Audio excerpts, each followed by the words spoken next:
Picture this scene. Maya is sitting in a typical open-plan office, surrounded by the hum of fluorescent lights that, I don't know, they sound uncomfortably like trapped wasps. Her screens are just exploding with urgent Slack notifications, and there's a webinar running in the background, something about hyper-optimizing your hustle DNA. Oh, God. The hustle DNA. Exactly. The expectation here is crystal clear, right? This is supposed to be the playground for the ambitious, the young, the hungry. The rise and grind crowd. You'd expect the 20-somethings in the room to be competing for who can log the most hours, just fueled by that adrenaline. But then you catch a conversation in the kitchenette that completely flips the script. Okay.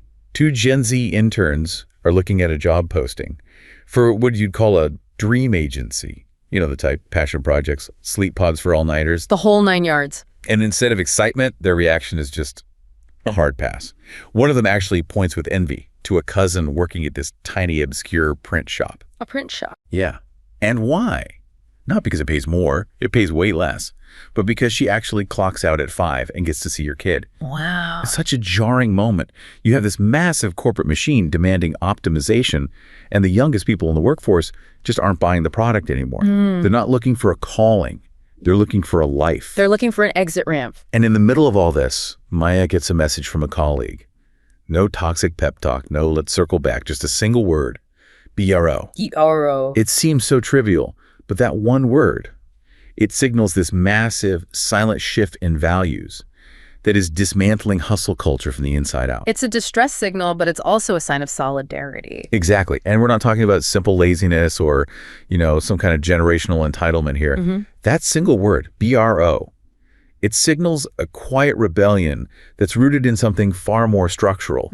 So our mission today is to move past those really easy cultural critiques and actually investigate this shift. We want to understand why this movement looks less like youthful protest and more like a highly rational, almost analytical adaptation to the failure of traditional meritocratic pathways. And all the cultural wreckage that comes with that failure. All of it. If you connect this to the bigger picture, what we're really witnessing is an economic adaptation. I mean, the foundation of modern society has been this promise, right? Work hard, get ahead. Work hard and you secure a future. When that contract is so obviously broken, the most logical thing to do is restructure your life for solvency, not growth. You stop playing a game with rigged rules. So we need to examine that systemic breakdown. And its massive implications for how we define human worth, corporate structures, and really the entire future of work itself. Okay, let's unpack this. The engine of this new resistance, the thing that defines Maya's colleague and those Gen Z interns, is something researchers have termed anti-work orientation. Or AWO for short. AWO. Yeah, and AWO is really the central conceptual tool for understanding this shift. It's important we define it precisely for you, because it's not just, you know, the desire for a 4-day week or hating your boss. It's not, I don't like my job. It's much deeper than that. AWO is defined as a generalized contentious rejection of work as the thing that determines one's self-worth. Okay, contentious rejection. That phrase seems really important. It's everything, because it positions this attitude directly against centuries of Western culture, which, driven largely by the Protestant work ethic, has told us that work isn't just an economic necessity. It's a moral virtue. It builds character. It's how you define yourself. That's the dogma. So AWO is a conscious, intentional positioning against that. People with a high AWO, they are fully aware of the popular norms that equate dedication to work with moral goodness. And they're actively resisting it. They are. They're claiming that meaning and self-worth can, and in fact must, be derived from principles entirely separate from your job title or your occupational achievements. I think a lot of listeners might instantly think, well, that just sounds like they don't want to work. So how do we draw a line between AWO and something simpler, like just having low work centrality? You know, where work is just a small priority in someone's life. That's a great question. Low work centrality just suggests that, you know, while work is necessary, someone might prioritize their family or their hobbies or their community over their job. It's an absence of priority. It's passive. It's passive. AWO is an active presence of skepticism. It carries this contentious, critical element toward the system itself. So you can have low work centrality and still kind of accept that society views work as a virtue. Exactly. But someone with high AWO fundamentally rejects that core premise and often feels angry or, frankly, betrayed by it. And this brings us to another common point of confusion, especially in online discussions. Yeah. AWO versus anti-capitalism. Both are critiques of the current economic structure, but they're not the same thing, are they? Not at all. They differ in their fundamental assumptions about human nature and fulfillment. An anti-capitalist critique focuses on exploitation and alienation. It argues that workers are separated from the value they create under the current system. It's powerful structural analysis. A very powerful one. However, many anti-capitalist philosophies still suggest that work is basic to human fulfillment, or that human beings are, at their core, defined by their labor. As long as that labor is, communal or fair or owned by the collective. Precisely. So anti-capitalism critiques the owner and the distribution of the product. But AWO critiques the product itself. Yes. The idea that labor of any kind must serve as the primary source of self-worth. That's why AWO can exist across different political groups. You can believe in a free market, but still reject the idea that your corporate employment defines your dignity. So it's a deeper rejection of work as worth itself, no matter who owns the means of production. Exactly. Regardless whether the system is capitalist, socialist, or something else entirely. To ground this in reality, let's look at the huge data set that helped define this concept. Researchers analyzed nearly 190,000 posts from a well-known online community. That's a massive corpus of discourse. It's huge, and the sheer volume shows us this is not some niche feeling. It's a widely shared experience. And the conversation moved so quickly beyond just surface-level venting. Right, it wasn't just, my boss is a jerk. Well, there was a lot of that. General complaints and episodic narration, people sharing bad boss stories were very common. But the third most significant theme, making up 7.5% of the entire data set, was work and meaning. And that focus on the existential, that just hits so hard. It's where you see the core struggle playing out. You see posts focusing on words like life, depression, escape, grind, meaninglessness, and this desperate search for fulfillment. The language clearly demonstrated that contentious element of AWO. People weren't just sad, they were actively fighting an internalized battle. There was that phrase from the research, kill the guilt, that really jumps out. It implies that people are consciously trying to deprogram themselves from that Protestant work ethic. That is precisely the mechanism. The quotes from the data revealed this explicit rejection. Things like, kill the guilt you experience when not working. It's an instruction to the self. It is. Or this other powerful statement, I'd go further and say work should never define us.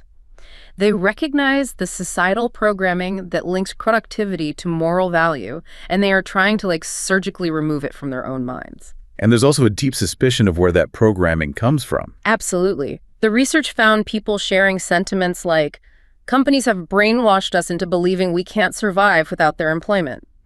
This shows a generalized contention against these larger systems, whether corporate or institutional, that falsely link your job not just to your income, but to your very right to exist and be valued. And the behavioral prediction that follows from that is clear.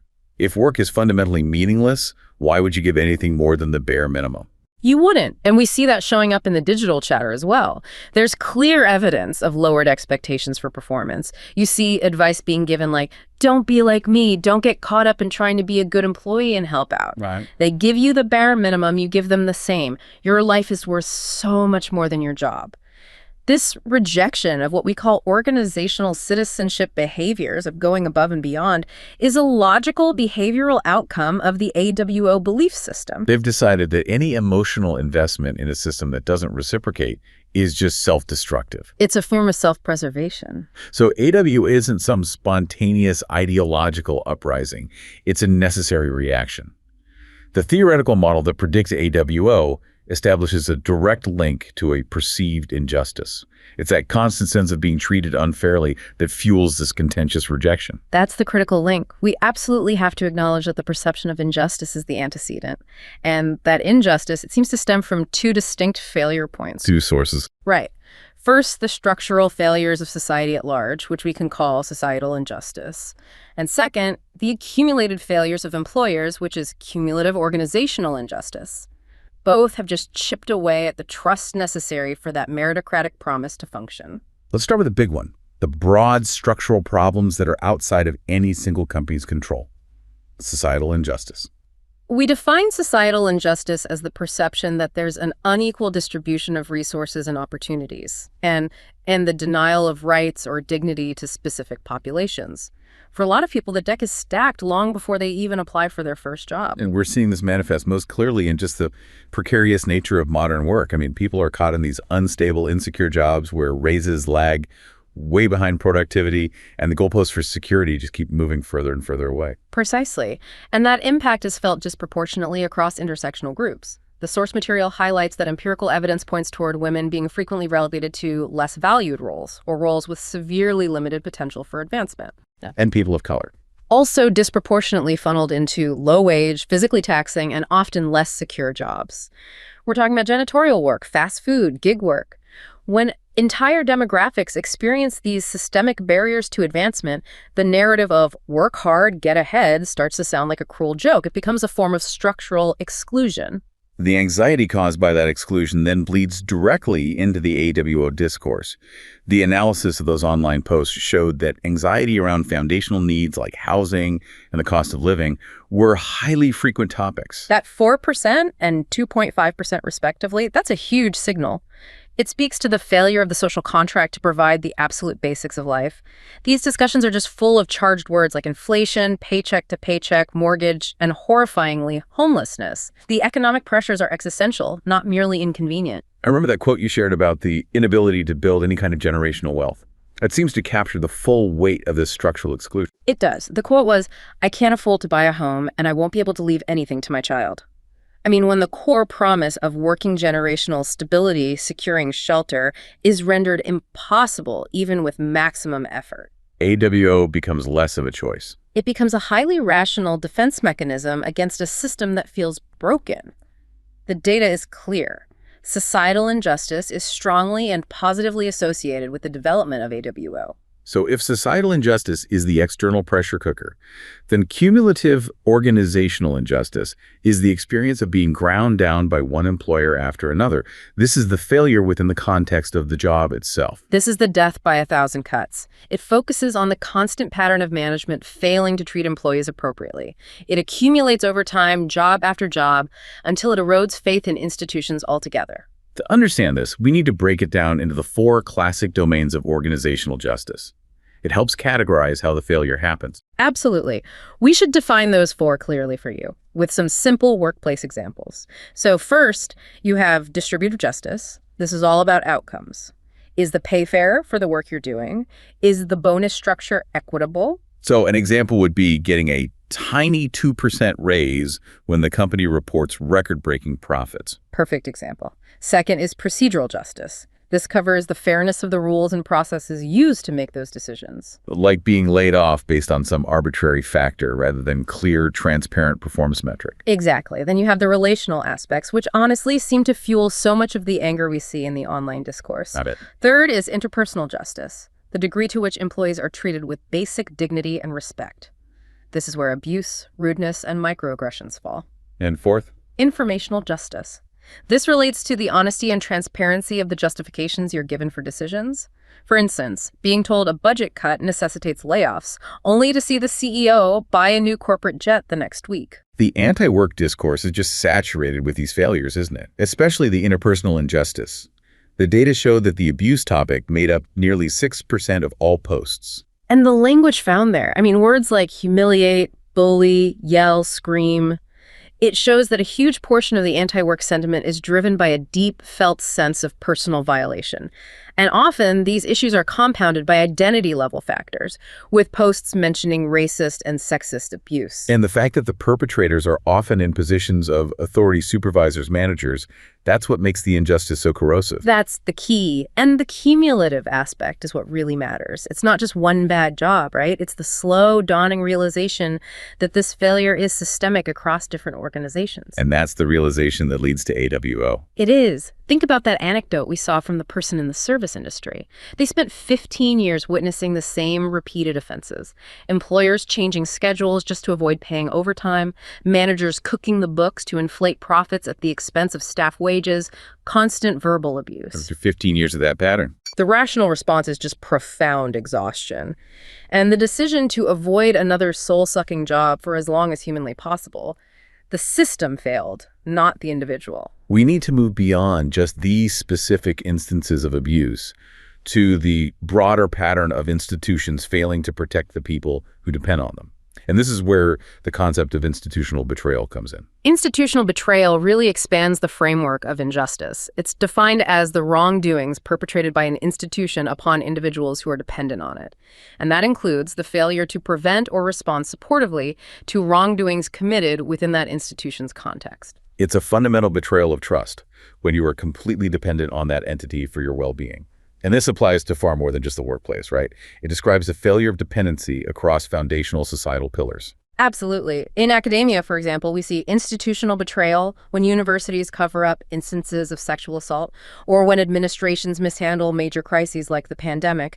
Students who've invested immense time and money feel profoundly betrayed by the very system that was supposed to educate and protect them. Or look at medicine. We see it on both a systemic level, issues like access, insurance costs, predatory billing, and on a provider level. Yeah, the source material cited examples of inadequate medical care or even, horrifically, abuse during childbirth.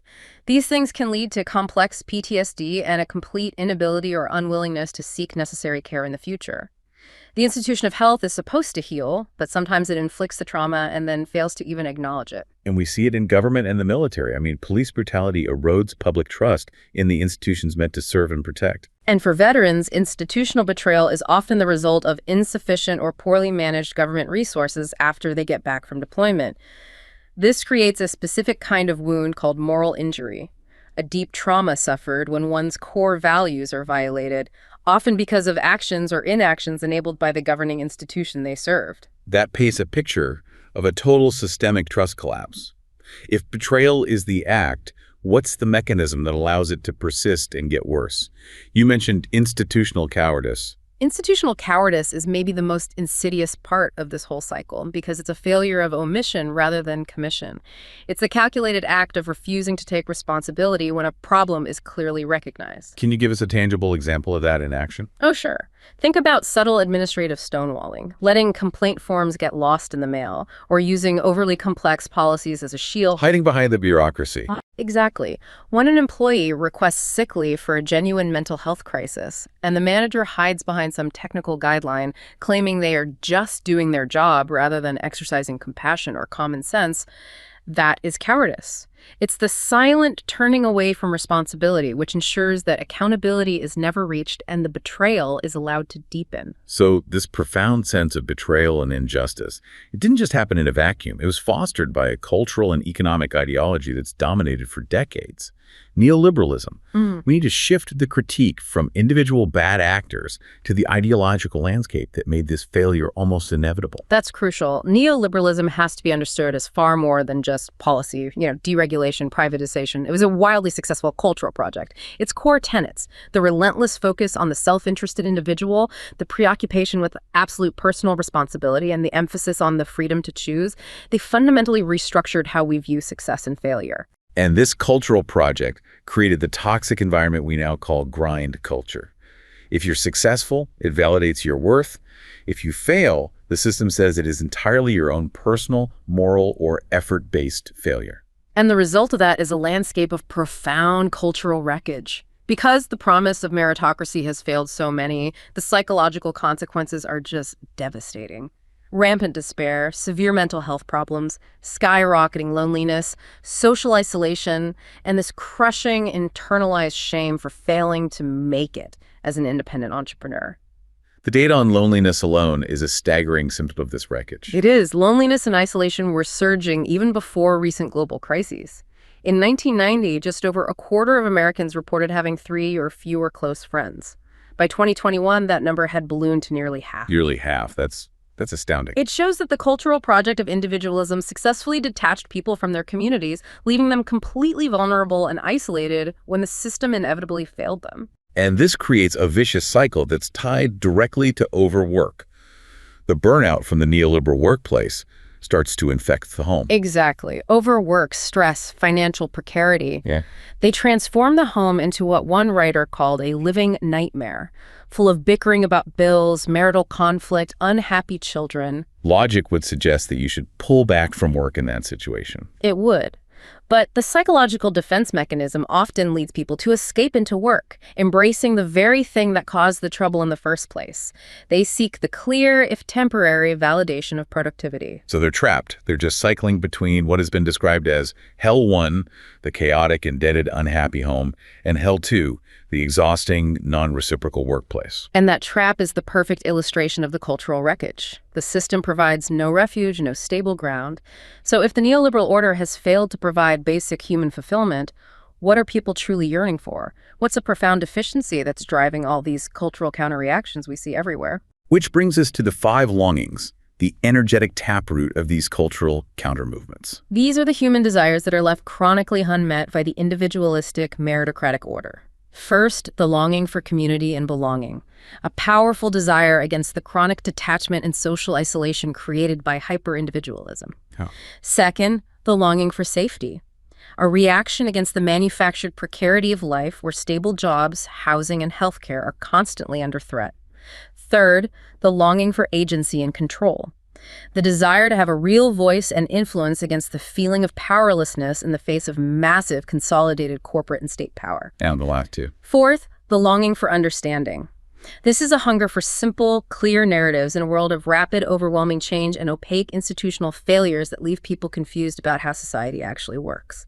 And finally, fifth, the longing to feel good. The most basic one. The most fundamental desire of all, simply to feel psychologically and physically well against the chronic feelings of being burnt out, inadequate, or constantly stressed. So every adaptation or rebellion we discuss from here on out, from quiet quitting to worker co-ops to political radicalism, is fundamentally an attempt to satisfy one or more of these 5 chronic longings. That's the engine. Okay, let's pivot from the ideological origins to the concrete, observable outcomes. If a worker has a high anti-work orientation, what does that actually look like on the job? How does it affect their performance? The theoretical models, specifically Figure 1 in the research we're drawing on map AWO, directly to these really negative emotional states and behaviors that undermine organizational health.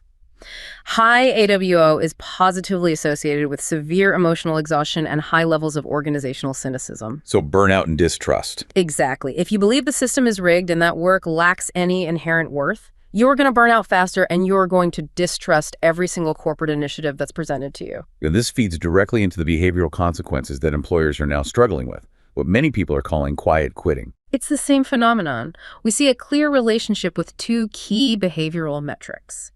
AWO is negatively associated with organizational citizenship behaviors, or OCBs. OCBs. Those are the voluntary actions that go above and beyond the job description, right? That's right. Helping a colleague, staying late to finish a project when you aren't paid extra for it, speaking positively about the company to outsiders. The AWO mentality just eliminates the impulse to contribute more than the bare minimum required. And conversely, it increases the likelihood of actively damaging behaviors. Yes. AWO is positively associated with counterproductive work behaviors, or CWBs. These are actions that actively harm the organization, whether that's done intentionally or passively. The passive resistance of quiet quitting, doing only what is absolutely required, no more, no less, that's a CWB. It is. More aggressive examples, though they're less common, include intentionally slowing down, doing work badly on purpose, or actively undermining processes. When that contract of work as worth is rejected, the impulse to contribute more than what your minimum wage dictates just evaporates, and resistance increases. This plays perfectly into the shift we're seeing in career goals among the newest generation in the workforce, Gen Z. They are not chasing the high-risk, high-reward ladder. They're prioritizing stability above all else. The data here is so robust, and it completely contradicts the stereotype of them being flighty job hoppers. A study found that nearly 88% of Gen Z employees surveyed prioritize financial security and a sense of community when they look for a job. Not just salary. Not just salary, they are seeking permanence and stability as a central factor. And the difference in desired tenure is remarkable. They aim to remain in their roles for an average of 7 years. 7 years. That's double the 3.5-year tenure that was typical of previous generations. It's a dramatic shift toward long-term thinking. Why, though? Why the dramatic shift toward long-term tenure? It's a direct response to uncertainty. For Gen Z, 50% cite the cultural emphasis on work-life balance as a key driver. They want to integrate work into their life, not let their life be consumed by work. But critically, 17% explicitly cite the need for stability amidst profound economic and political uncertainty. That's the new part. That's the new part. Previous generations, like the boomers, reported minimal external influence when they were seeking stability. For Gen Z, the chaotic external world is the reason they're seeking an anchor. So employers who want to retain this high potential group for those 7 years, they need to recognize that the traditional incentive structure of more money for more hours is no longer the main draw. They absolutely have to. To meet that demand for long tenure, companies have to focus on tangible retention mechanisms, genuine upskilling opportunities, clear paths for internal mobility so they don't have to leave to advance, and most importantly, supportive work-life balance policies that actually respect that 5 o'clock boundary that the intern was craving. So job hopping isn't a generational flaw. It's often just a symptom of a lack of internal support or a feeling of stagnation. This move towards stability and solvency is the core of the rational adaptation we mentioned at the start.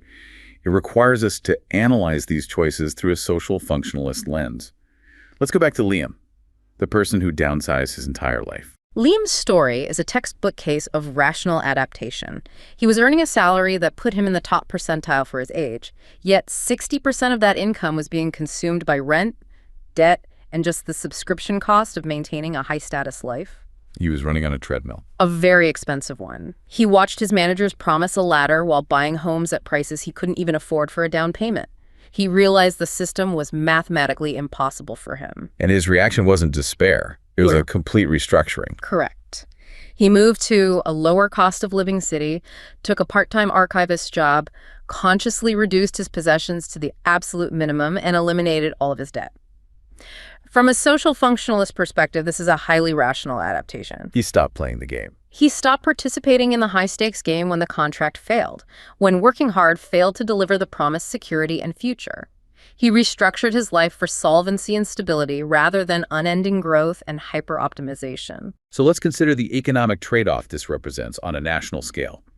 What happens when high-potential innovators, like the person named Chloe in the source, opt out of hyper-competitive careerism for a stable, community-oriented role? This is a profound choice with massive implications. From a traditional macroeconomic viewpoint, you could argue that this represents a tangible loss to GDP and a slowing of technological velocity. If the brightest minds are prioritizing stability over relentless innovation, quarterly earnings might suffer. But Chloe is spending her newfound time and energy rebuilding social bonds and community connections, which are widely recognized as being dangerously frayed in developed Western nations. Exactly. The perceived economic loss in short-term profit or technological acceleration is arguably traded for a massive gain in long-term social cohesion and stability. It forces a critical societal question. It does. Is a society of burnt-out innovators perpetually cycling between hell 1, their broken homes, and hell 2, their toxic workplaces, truly sustainable? Or is a society composed of stable, community-oriented citizens, even if the pace of innovation slows a little, ultimately more robust and resilient? It sounds like the market correction is coming from the workers themselves, prioritizing human sustainability over economic maximization. That's the core insight. And finally, consider Julian's detachment, the quiet rebellion of doing only the required minimum. Moderate conservative critics often worry this reflects an erosion of common sense and grit, a decline in social responsibility toward the organization. But what does the AWO perspective say about that critique? It demands that we look at the cause, not just the symptom. Julian's quiet rebellion is a necessary correction to the erosion of reciprocal loyalty in the workplace. When the institution demands duty and loyalty but offers only exploitation in return, the employee logically withdraws their discretionary effort. So the detachment isn't destroying social responsibility. It is demanding that institutions earn that loyalty back through fair practices and reciprocal respect. It's holding a mirror up to the moral failings of the system itself. So the cultural wreckage of neoliberalism and this profound sense of longing for community, safety, and meaning have led to 4 distinct categories of response. This framework helps us understand where people are channeling their energy, moving across a spectrum from individual adaptation to collective engagement. It shows how people are trying to cope with the void. And these 4 archetypes, they aren't mutually exclusive, but they represent the major directions of cultural reaction we're seeing today. Let's start with the strivers. They seem to be the cultural default, the people who still fundamentally believe in the neoliberal contract, but they need constant psychological support to manage the stress of trying to fulfill what is basically an impossible promise. The strivers are seeking soothing, and they find it in what's been called the wellness and self-help, or WASH culture. WASH promises control, mastery, and achievement. It's visible in the overwhelming demand for self-help books, productivity guides, meticulous time management systems, and these expensive wellness retreats. What's fascinating here is the ideological co-option. Wellness didn't start as a consumer product, did it? Not at all. Wellness originally had rebellious political roots. For example, for the Black Panthers, self-care was a political act. It was a way to reclaim bodily autonomy and demand health as a universal right against a hostile state. Audre Lorde had that famous line about it. Self-preservation is an act of political warfare. For marginalized individuals, it was community-oriented and restorative. But today, that rebellious concept has been fully industrialized. Completely co-opted into a staggering $5.6 trillion global industry, and this modern version reinforces hyper-individualism. If you're burnt out, the WASH culture tells you the flaw is in your personal routine, your inability to manage your schedule, or your lack of morning rituals. So it's your fault, and you need to buy a product to fix yourself. Exactly. It completely distracts you from demanding systemic solutions to burnout or precarity. The strivers adapt themselves to the broken paradigm rather than challenging the paradigm itself. Okay, so moving toward a more collective engagement, we find the innovators. They recognize that the loneliness and isolation created by neoliberalism are systemic problems that have to be solved systemically, not individually. The innovators are actively creating alternatives to fill that void of connection. They are literally building the community that neoliberalism promised but failed to deliver. We see this in practical arrangements like co-housing, intentional eco-villages, and the surge we saw in local mutual aid groups during crises. And in the workplace, their primary mechanism is the worker cooperative. The data on worker cooperatives in the U.S. is extremely telling. They increased by 30% between 2019 and 2021 alone. This is a direct rejection of the traditional shareholder model that prioritizes remote profit maximization. There's a whole different structure. It is. Worker co-ops embody the search for collective belonging, true ownership, and agency at work. They are solving that longing for safety and agency by embedding economic activity within a communal structure. They're essentially building the stability that the rest of the economy is failing to provide. Precisely. They are structuring work around human needs rather than structuring humans around corporate profit. It's a constructive, collective response to the failure of meritocracy. Next, we have the dropouts. They are reacting with despair. They are attempting to numb, minimize, or just extinguish the chronic pain caused by these systemic injuries. The outcomes here are tragic and structural. We've seen suicide rates grow by approximately 30% over the past 2 decades in the U.S. These are not just individual tragedies, they are symptomatic of a widespread cultural despair rooted in the systemic failure of promise. We also have to look at the opioid crisis through this lens of cultural wreckage. It's often viewed solely as a medical or pharmaceutical issue, but it's fundamentally connected to social collapse. It is deeply structural. The crisis surged in communities that were hollowed out by economic policies. And opioids offer a very specific psychological relief. They foster intense feelings of love, attachment, and connection by mimicking neurotransmitters like oxytocin, which are central to social bonding. So in an atomized world defined by loneliness and isolation, opioids provide a false chemical sense of belonging that the community has failed to offer. beyond those devastating extremes, how does the average person drop out in a less dramatic way? They withdraw. They withdraw from the public sphere and from public responsibility.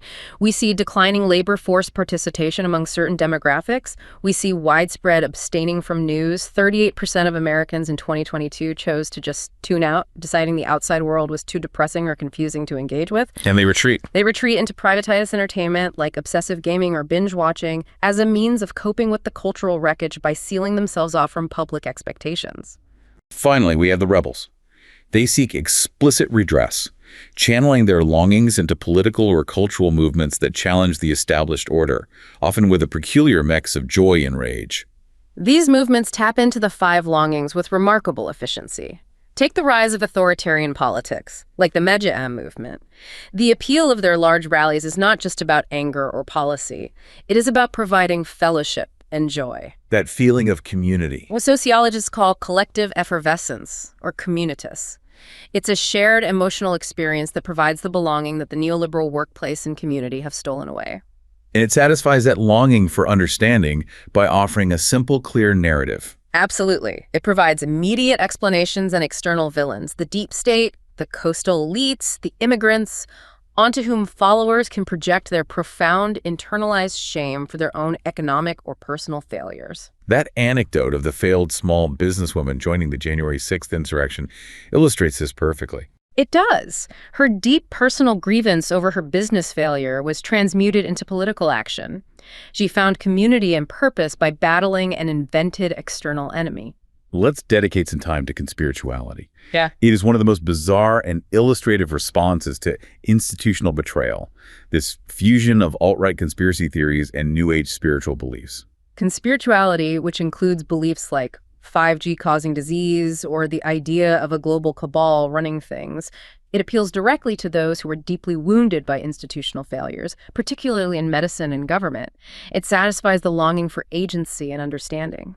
If institutions are lying, then seeking out hidden knowledge becomes a rational act. And it transforms the sense of being a victim into a sense of purpose. Yes. Adherents are attracted to the idea of knowing necessary survival information that no one else knows, which they can then share with their new community of kindred spirits. The establishment doctors, scientists, mainstream media are explicitly positioned as untrustworthy agents of this cabal. This allows the love and light ethos of wellness to fuse with a doomsday fear of conspiracy, creating a powerful, protective worldview. And the individuals is transformed. They go from being a passive victim of confusing systemic failure into a spiritual warrior battling a shadowy elite.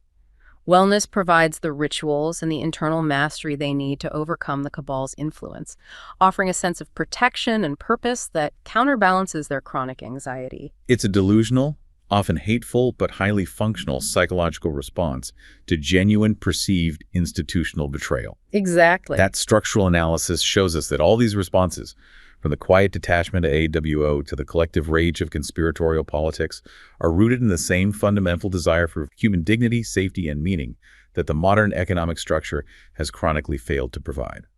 The quiet rebellion we started with, Maya's colleagues signaling BRO, is rooted in a highly analytical, almost corporate-style restructuring of life for solvency.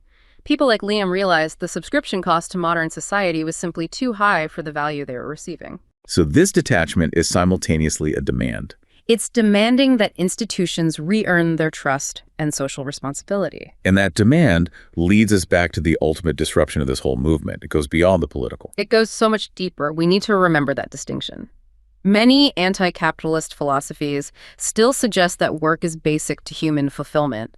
They just want the control and the value derived from that work to be distributed differently. But AWO is different.